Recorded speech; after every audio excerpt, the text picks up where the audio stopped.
história, né? E ele contou toda a história dele. E a nossa história batia muito, né? E eu tava até falando pra ele no carro, né? Ele já tá... Ele tá emocionado. Porque, tipo, é uma coisa muito forte, né?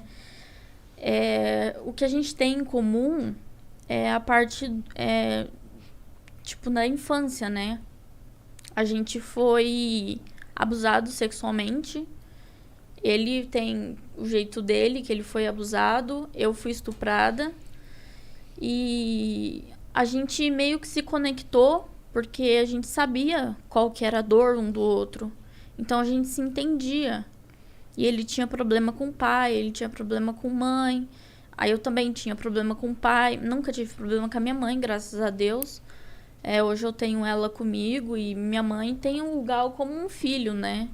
Minha mãe cuida, assim, da gente de uma forma insana. E isso conectou mais a gente, né?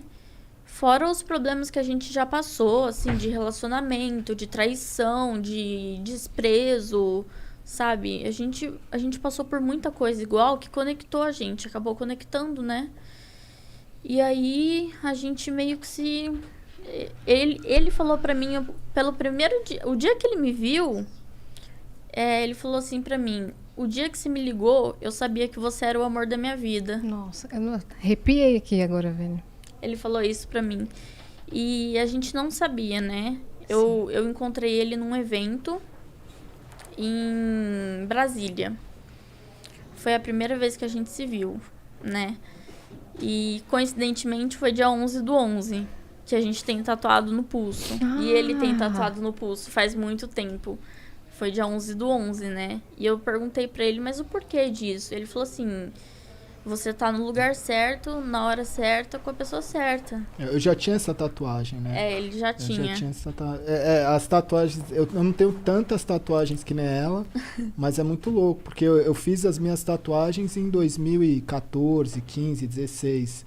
E todas elas têm uma história atual, entendeu? Se ressignificaram de alguma forma. Por exemplo, depois que a gente se conheceu e tal, ela comentou: nossa, hoje é dia 11/11, igual essa tatuagem. Eu não tinha reparado, não foi nada proposital, né? Eu tenho um 777, que o ano passado, de 2020, eu bati os recordes e deu 7.770.000.000 de minutos assistidos. Deu 7,77 o número. Aí tem a resiliência, tem serendipity, as minhas tatuagens, elas têm conexões que assim, eu não sei explicar, mas... Com né? o futuro. Que louco isso, tipo, cara. esse resiliência eu fiz pra mim, eu nunca imaginei que seria um negócio, tipo... Na época que eu fiz isso, minha vida tava relativamente muito mais tranquila do que ela foi se tornar no futuro, sabe? Assim, por mais que já tivesse uma história... Então, são coisas que foram vindo assim, eu falei, não, eu preciso tatuar isso. E nunca foi muito... a maioria das tatuagens foram tatuagens que eu fui no estúdio com um amigo meu, que ele ia tatuar, e elas são super simples, porque a pessoa falava: mas você não quer tatuar? Aí eu falava: mano, não sei se eu quero tatuar. Aí eu pensava alguma coisa e falava: mano, vou tatuar isso aqui. Era na hora, assim.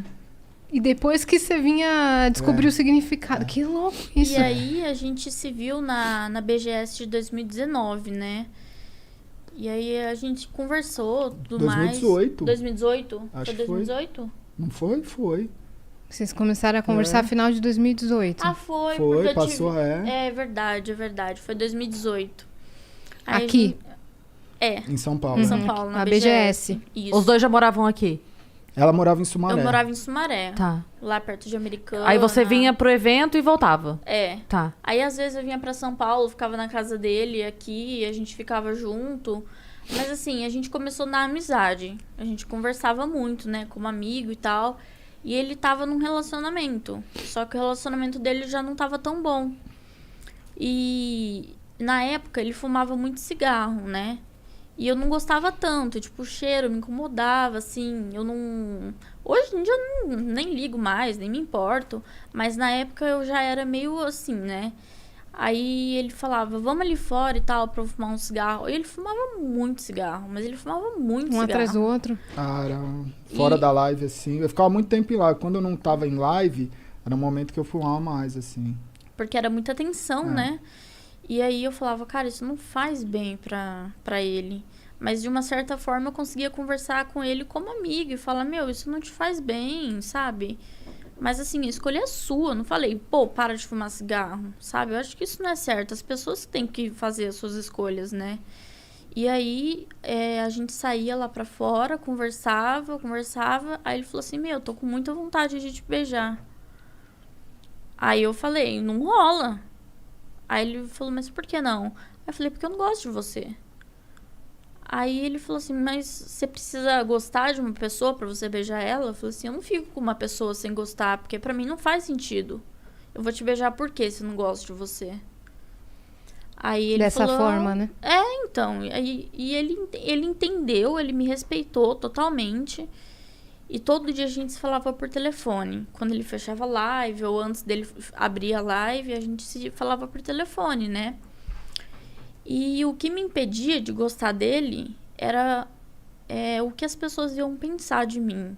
Tipo assim, o que minha mãe ia pensar de mim? Porque ele era velho.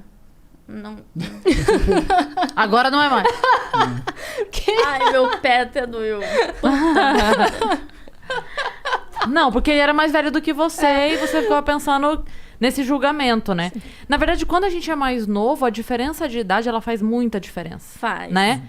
Quando vai passando o tempo, a pessoa de 40, a pessoa de 32 já não assusta tanto, mas a pessoa de 25 com a de 17, você fala, meu Deus, não, como, né? Então, tinha quanto tempo de diferença, assim? Então, foi um porre, porque ele começou a conversar comigo, ele falou assim, a primeira pergunta que ele fez, você é maior de idade?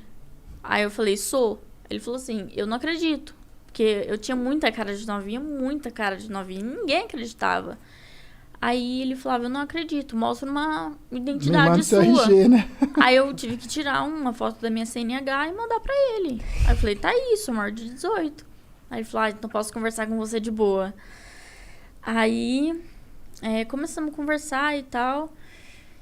E nessa BGS, a gente conversou muito, tipo, sobre a vida, sobre nossos problemas. E batia muito uma coisa com a outra, sabe? Se encaixava.